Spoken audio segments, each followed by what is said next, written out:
வேணா கீரை தண்டா கிள்ளியறிய கிடாரியா.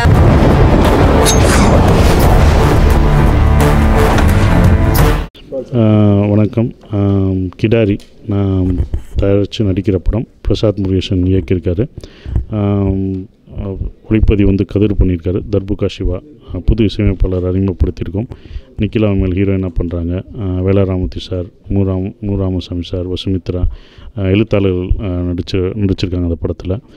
லோகநாயகியாக சுஜாவர்ணி இந்த படத்தில் நடிச்சிருக்காங்க. ஸோ இது கோயில்பட்டி, சாத்தூர் இந்த மாதிரி ஏரியாவில் தான் அந்த படம் ஷூட்டிங் பண்ணியிருக்கோம். இது செப்டம்பர் மாதம் ரிலீஸ் ஆகுது. மறக்காமல் எல்லாம் தேட்டரில் போய் பாருங்கள். நன்றி, வணக்கம். ஹாய், என் பேர் நிக்கிலா. நான் கிடாரி படத்தில் ஹீரோயினாக பண்ணியிருக்கேன். கிடாரி என்னோடய செகண்ட் ரிலீஸ் இன் தமிழ். ரொம்ப சந்தோஷமாக இருக்குது. சசிகுமார் சாரோட திருப்பி 2வது ஒரு படம் பண்ணுறேன். அவங்க டீமோட சேர்ந்து திருப்பி ஒரு 2வது படம் பண்ணும்போது ரொம்ப சந்தோஷமாக இருக்குது. நான் இந்த படத்தில் செம்பான் ஒரு கேரக்டர் பண்ணியிருக்கேன். ஒரு வில்லேஜ் கேரக்டர் தான். ஆனாலும் ரொம்ப எனர்ஜெட்டிக்காக, வெற்றிவேலில் நான் முன்னாடி பண்ண கேரக்டர் மாதிரி இருக்காது. ரொம்ப எனர்ஜெட்டிக்கான ஒரு கேரக்டர். மியூசிக்கோட ஏற்கனவே ரிலீஸ் பண்ணியாச்சு. டிஃப்ரெண்ட்டாக இருந்துச்சு. கேட்கும்போதும் ஒரு டிஃப்ரென்ஸ் இருந்துச்சு நிறைய. ரொம்ப ஹாப்பியாக இருக்கேன். தேங்க்யூ. வணக்கம், நான் Suja Varuni. I'm really happy for this moment.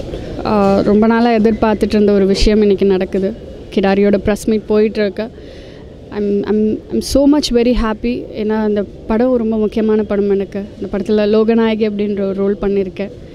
அது இல்லாமல் சசிகுமார் சார் ப்ரொடக்ஷன்லேயும் சரி, அவங்களோடையும் சரி நான் ஃபஸ்ட் டைமாக ஒர்க் பண்ணியிருக்கேன். ஒரு ரொம்ப நல்ல டீம், ரொம்ப ப்ரொஃபஷ்னலிசமாக இருந்தது ஒர்க் பண்ணும்போது. நிச்சயமாக அந்த ஒரு படம் பார்த்தாதுங்க. மறுபடியும் நான் அவங்களோட ஒர்க் பண்ணணுன்னு ஆசைப்பட்றேன். அண்ட் உங்களை மாதிரி நானும் எதிர்பார்த்துட்ருக்கேன். படத்தோட ரிலீஸ்க்கு உங்களோட சப்போர்ட் டெஃபினட்டாக எங்களுக்கு இருக்கணும்னு நான் கேட்டுக்கிறேன். Thank you so much and thanks to this entire team. Thanks a lot.